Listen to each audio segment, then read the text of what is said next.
Good afternoon, everybody. Welcome to a special edition of Dodgers Territory, live with you on this Wednesday afternoon. I am Alana Rizzo. That is Clint Pasillas. We are not on tomorrow at our regular time because the Dodgers have a 1 p.m. start in Los Angeles, so that kind of messes around with our territory. But we have a big guest today, Clint. We're going to be welcoming in Gavin Lux. No better time than to talk to Luxy. He has been on fire the last couple of weeks. Looking forward to that, my friend. Yeah, it's going to be fun talking to Luxy. Well-deserved player of the week, but let's get into the big ticket, Alana. All right, before we get into Gavin Lux coming on the show, which we always appreciate guys coming on and taking the time to be with us, Evan Phillips, Clint, do you think he's losing his grip on the closer role? The reason I say that is because he says that, conviction in his pitches, not the issue. This from Mike DiGiovanna. It's not the problem. It's more of a mindset, a shift in focus, straying too far away from my thought process on the mound. Definitely not a very good month for the high leverage honey bun. I think he's given up 8 runs in 6 2/3 innings, 10.80 ERA. But still, I'm not terribly worried about Evan Phillips. He's bought a lot of sweat equity into that position, and he was never really necessarily a true closer. Yes, he got the lion's share of time there in the ninth inning, but he's still somebody that Dave Roberts has moved around. He's kind of played him, in the eighth inning, going against some of the bigger parts, the heart of the lineup, as people might call it. So with Evan, I'm not worried, and if he's not closing every game in October, I'm not worried because this team has a lot of guys that are absolute dogs in the back end of that bullpen. So if it's Evan, if it's Trinan, if it's Alex Vesia, Dan Hudson been picking up some more saves, I'm in a good spot with EP kind of taking some time to figure it out. Are you worried about Evan?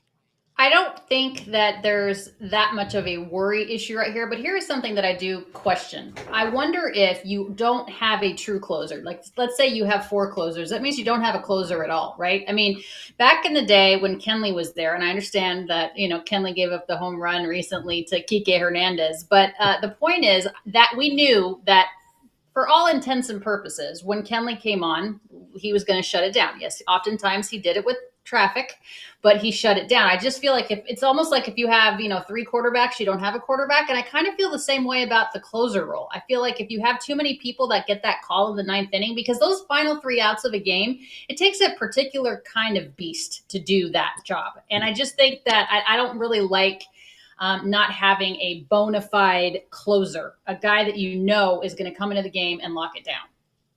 Yeah, I mean, I can understand that, but I would argue in October and postseason play, how often do we really see that ninth inning guy ending up with that spot? Of course, they had a starter in 20 go and pick you up 3 innings or whatever. So when you get in that postseason, having that one dude who is in the ninth, I think is not as big of a deal to this team. That said, I agree with you. I feel much more comfortable when you have Mariano Rivera is going to be getting the baseball in the ninth inning, but it's a different ball game. And, as much as we love EP, he's not Mo there in the ninth inning. And Mariano, he blew a game or two. Sorry, Derek, our producer, who is a Yankees fan. But this is a situation. I think Evan figures it out, and he'll be that guy who is an option at the back end of ball games, in a month or 2 or 3 from now.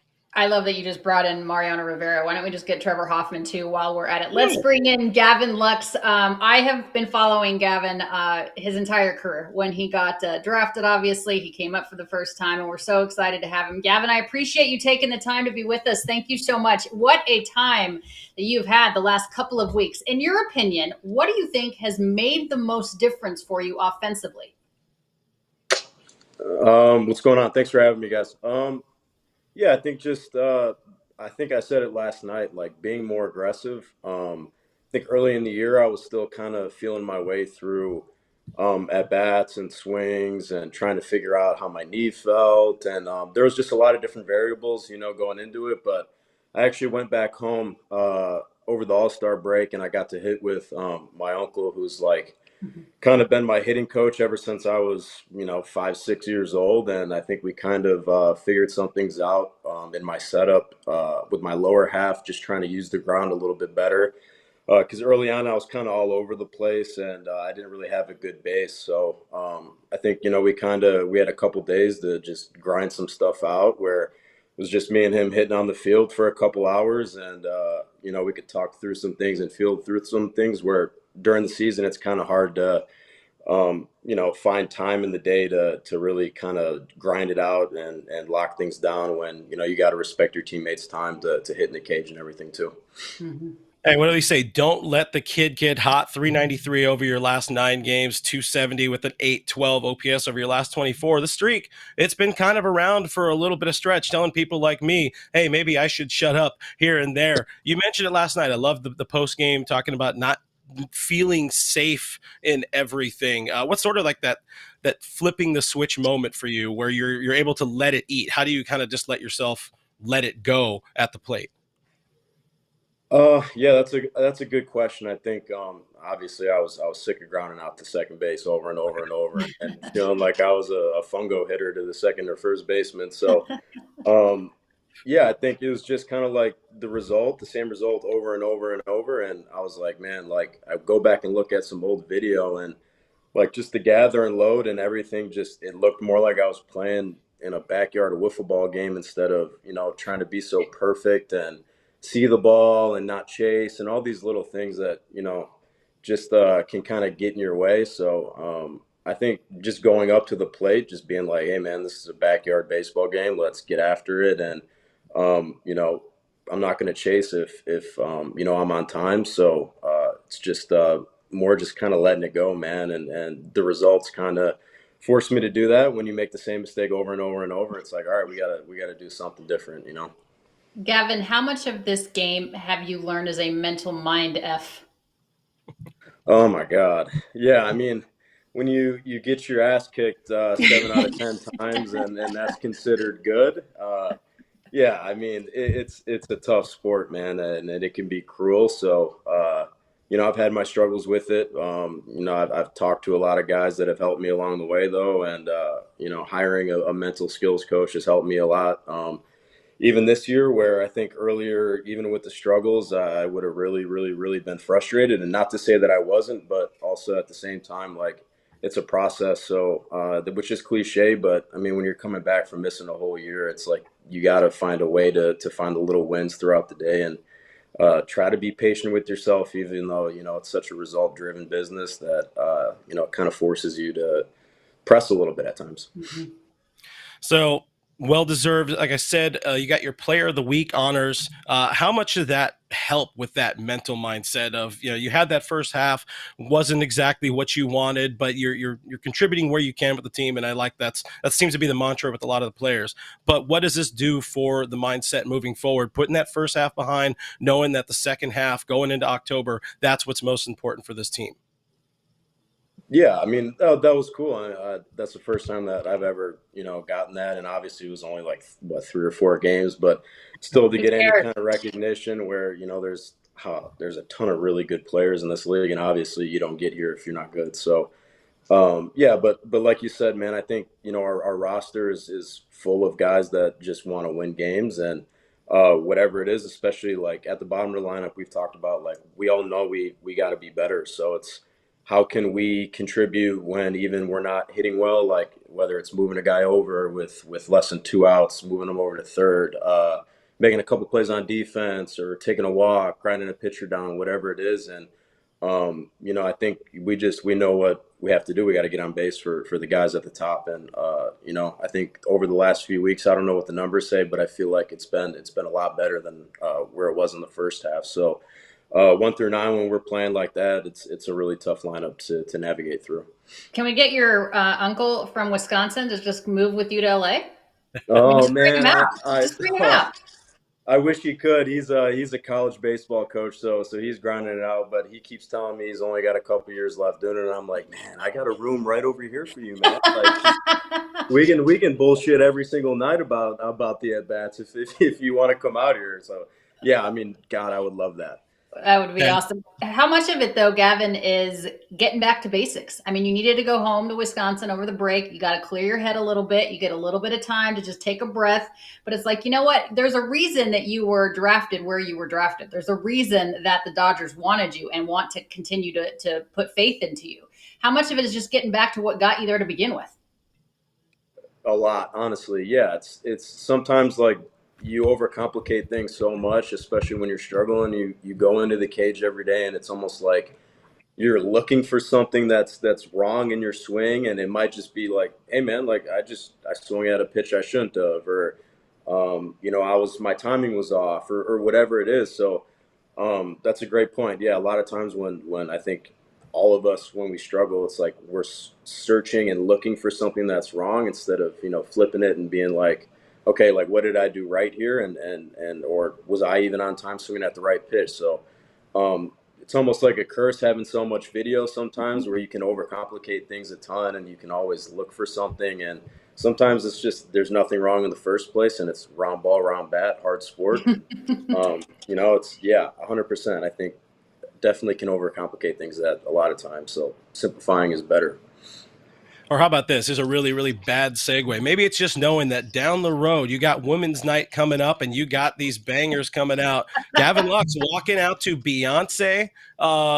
Is that going to stick around? Is that going to be like the vibe? Because you put up a multi-hit game coming out. Yeah, it's got to mean something.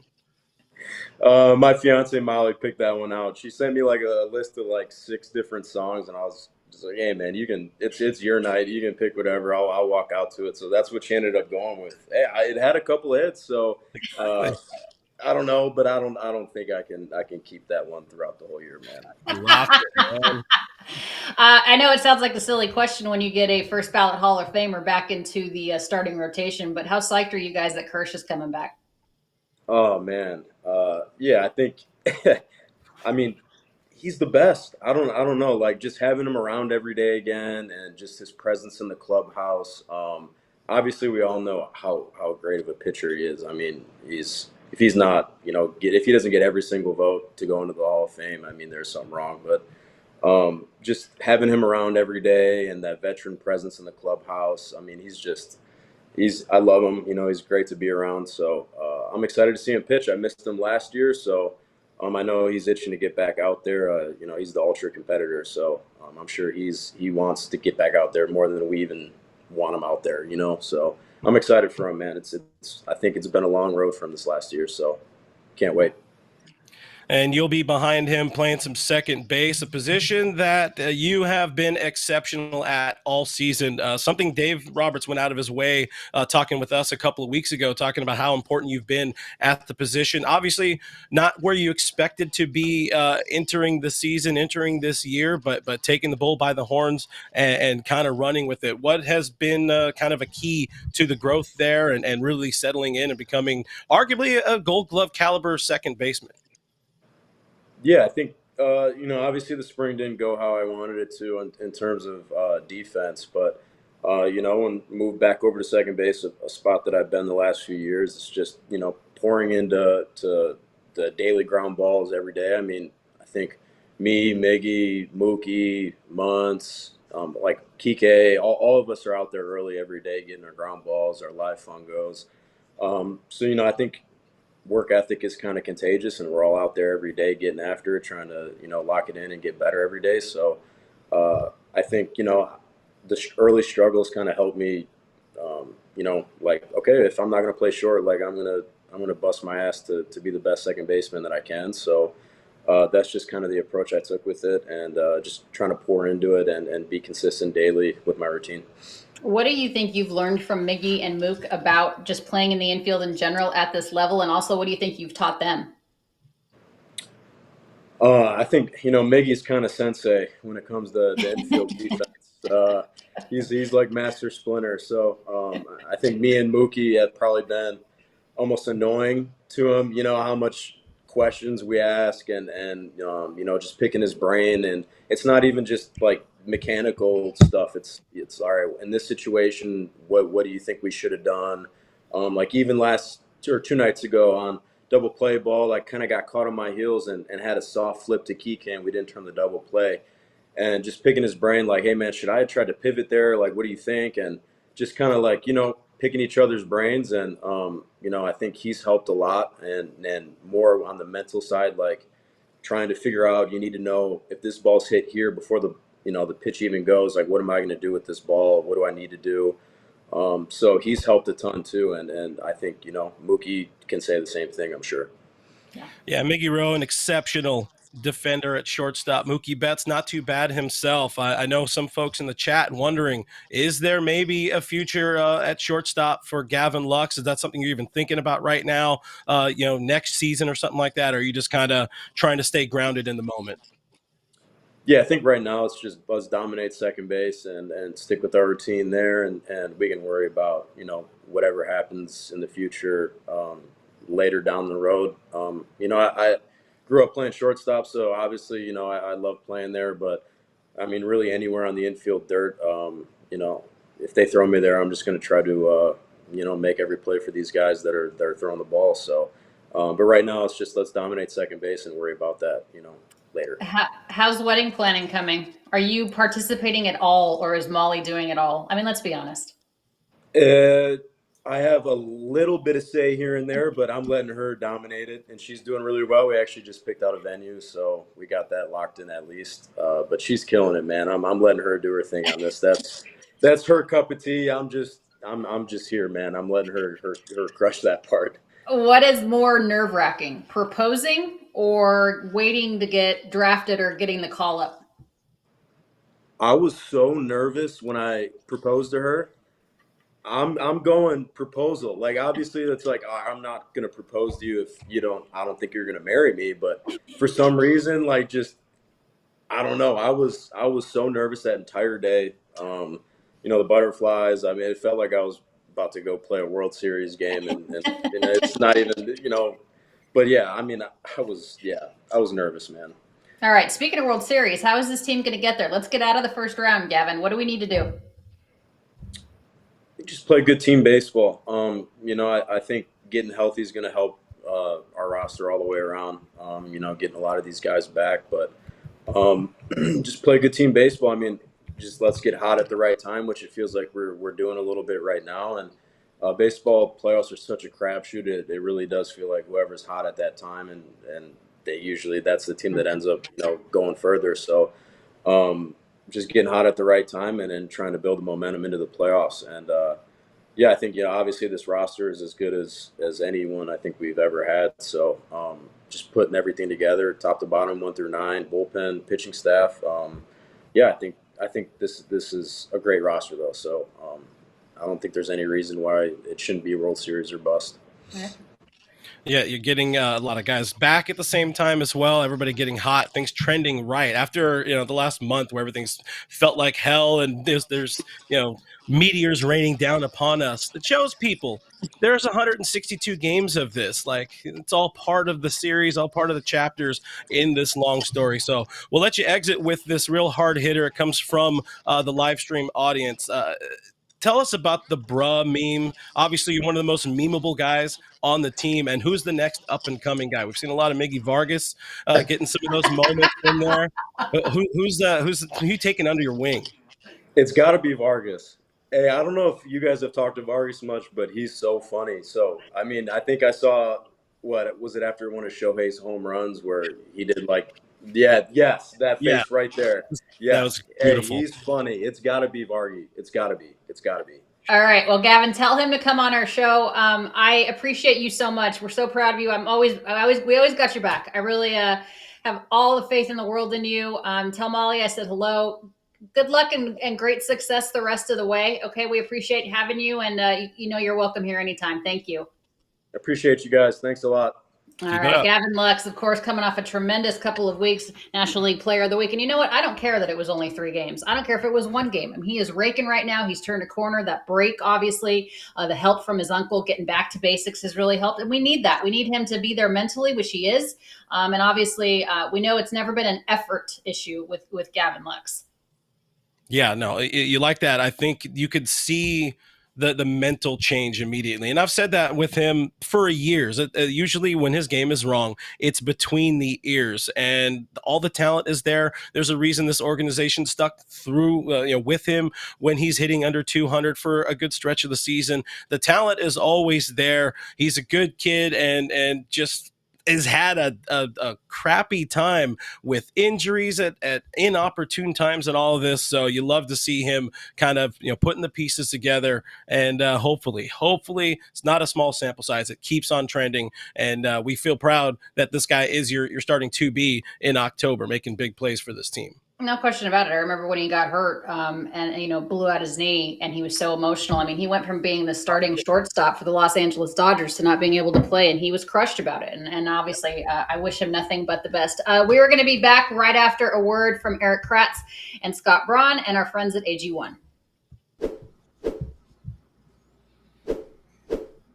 We do want to shout out our sponsor today, AG1. Their in-house team of doctors and scientists and researchers with third-party experts on studies that help to validate the benefits of AG1 stand out to us, and that gives you one less thing that you have to research and worry about. And 97% of people in a research study felt more energy after 30 days of drinking AG1. Kratz, you look very alert and well-rested. You might have had a little AG1 to drink this morning already. It's the game's easy. I actually missed my AG1 this morning. Busy morning this morning. I missed a lot of things, but yeah, I notice a difference when I don't have it. Like, it's almost like, I know this is weird. It's probably not medically sound, but I yawn more in the mornings that I don't have my AG1 by 10 o'clock. Like, it sounds so dumb, but it's like something's just a tick off when I don't have it, because I've been consistently taking it. I like that. I think we need more AG1 for Kratz so that he doesn't yawn. That would be or I just need to take what I have. Yeah, or that. They're constantly putting their formula to the test. It's trusted by experts and medical professionals, and it's backed by multiple research studies. So you can see it on the bottom of the screen right now, or if you're listening to the pod, take ownership of your health. Visit drinkag1.com/foul, or you can hit that QR code. We'll put that QR code up a few more times during the show here, but it's what we recommend here to support whole body health. And you can start your journey with AG1 by getting a free 1-year supply of vitamin D3, K2, and 5 free AG1 travel packs with your first purchase at drinkag1.com/foul. Got to go to drinkag1.com/FOUL. That was awesome, FT fam.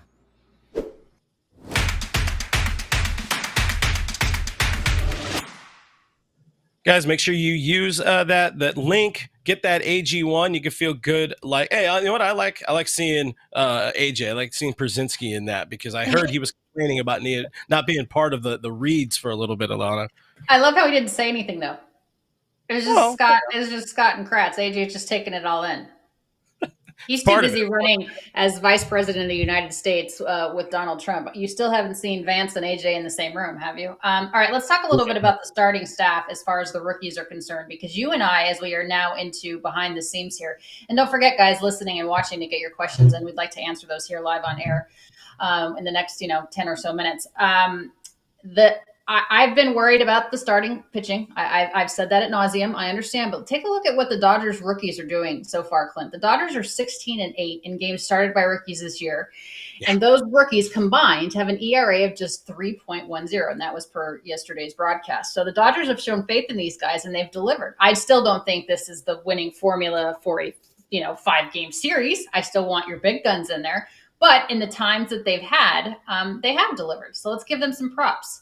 Yeah, I mean, keeping in mind a couple of those rookies, one being Yoshinobu Yamamoto, the other being Gavin Stone mixed in there, but still, Justin Robleski's given this team some quality innings. River Ryan was exceptional in his debut. Landon Knack has been great. I'm pretty sure he's going to be the guy who is optioned as the team gets back Tyler Glasnow today. But that's where you look at these guys. You look at these rookies, and you can kind of stomach the idea of, the Dodgers just DFA'd their one lone healthy veteran that's been there for the entirety of the season. Of course, that being James Paxton, which I could understand kind of being somewhat of a surprise to someone, but not shocking to me. Were you at all surprised by I Pax would, getting the thing yeah. now? I mean, I think that's fair. The Braves are cooked. I mean, they definitely are decimated by injury. Yes, colossal Jaguar. I wouldn't say shocked, but I was a little bit surprised at the timing. I guess I understand it because obviously with Kershaw coming back, Tyler Glasnow coming back, you needed the space, right? You need the space in the roster. But I was thinking perhaps maybe you put Paxton in the bullpen to give them some length.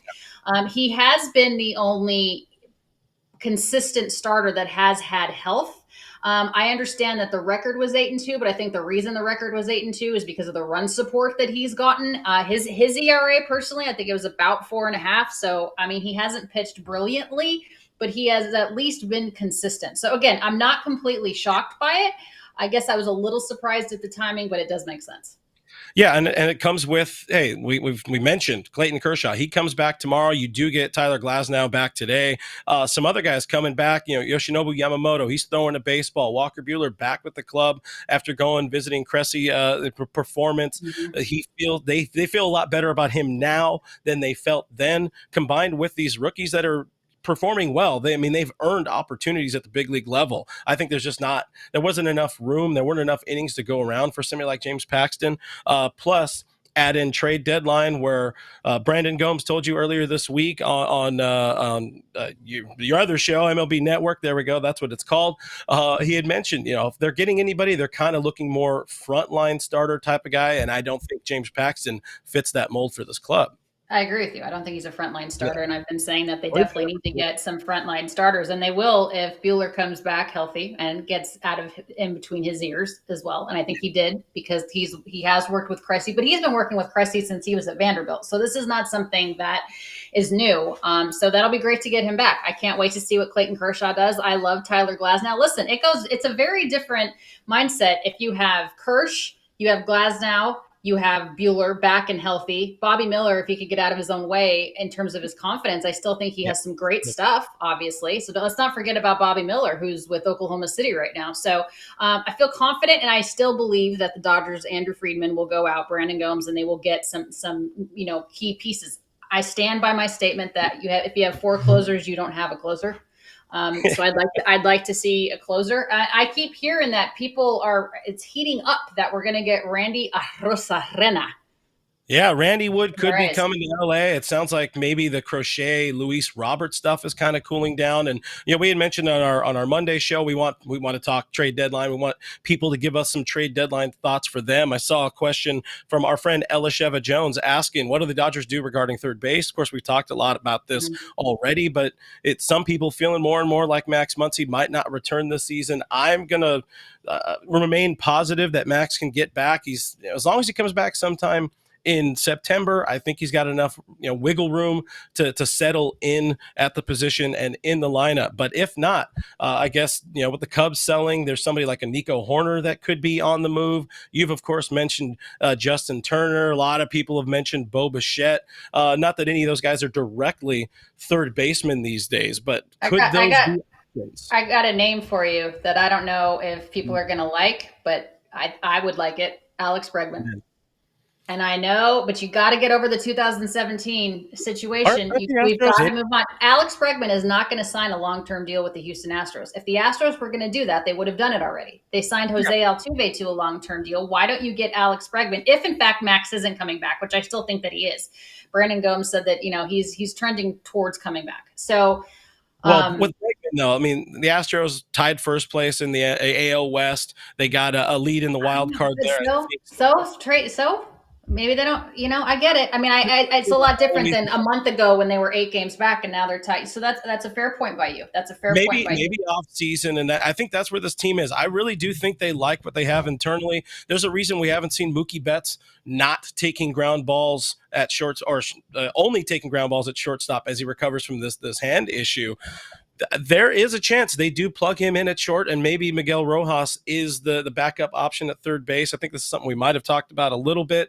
If not, I've talked about it on my channel very recently. But if Gavin Lux keeps hitting like I said on Monday, that just keeps creating a really good problem for this team to have, where if Mookie is at shortstop, Miggy Rowe has played an exceptional defense at third base before, up to and including saving a no-hitter for Clayton Kershaw. So there are some internal options. You'd like to see one more guy that's, with all due respect, better than Kevin Biggio on the bench. I really would be interested in maybe seeing them find a bat slightly better than Kike Hernandez. I tread into that very lightly because I know the love affair some people have with Kike Hernandez, but to have that one other option off the bench is important. I don't think it's going to be somebody big. No, I think having a deep bench is going to be critical in the postseason. So I understand. I mean, I am one of those people that has a love affair with Kike Hernandez, but I also remember what he has done for this team in massive clutch moments. Here's an interesting thought, non-Dodgers, but worth noting because it kind of has something to do with the Dodgers. John Heyman reporting that Alex Cora and the Red Sox are in agreement on a 3-year, $7 million plus per year. So over 21 million for Alex Cora. Again, there was speculation that perhaps he was going to be managing the Dodgers, which I think is complete bullshit because Dave Roberts is a phenomenal manager. He has, the highest winning percentage of, active managers out there. So, and again, we're going to the postseason again. Like what else yes, get out of the first round. I get it. But Dave Roberts isn't going anywhere. By the way, we're not on tomorrow, but we will be if something goes down. I mean, we're obviously very serious about the trade deadline. If something goes down, you and I will be back. Let's get to last licks.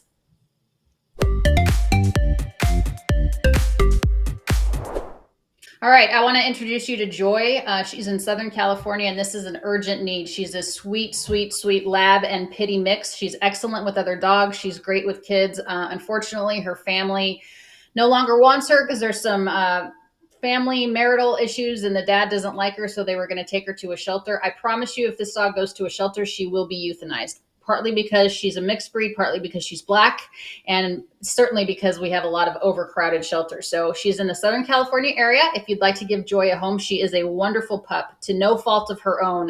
Her life is on the line. Please reach out to me, and or you can check out Gidry'sGuardian.org for more info. We appreciate that.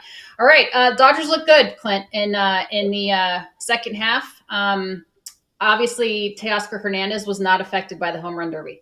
Not at all. I don't know how much more time we have left on the show. We could be talking for another hour and a half about all this stuff, but the team looking really good. Teoscar Hernandez, the fact that he hasn't been extended yet, hopefully that gets done immediately after the trade deadline, because I want to see that man in Dodger blue for the rest of his career, or at least the next 4 or 5 years. The man deserves it. But this is a fun team, and the fact that we're talking about good news, positive news, guys coming back, not just more and more injuries. It's a fun time to be a Dodger fan, and it's a fun time here to be covering the team, whether it's here or on my own channel. That's right. Which, speaking of, what's coming up on your own channel? Are you on tonight, or you're doing it tomorrow after the game? Tomorrow, we got a special one as we keep trending towards the trade deadline. We got to talk a lot about trade deadline, so I'm welcoming my buddy D-Mac from my old job. That's right, Doug McCain is going to be joining the show live 6 p.m. Pacific time. All Dodgers tube in, get the popcorn, and let's see if we can get him to do a shoey. Oh, wow. All right. Don't forget to like and subscribe us right here on Dodgers territory. We appreciate it. Rate us 5 stars if you will. Again, if something goes down, Clint and I will be on tomorrow. If not, we will be back on Monday afternoon at 3 p.m. Eastern, of course, 12 Pacific. Thank you, Gavin Lux, for coming on. Go Dodgers.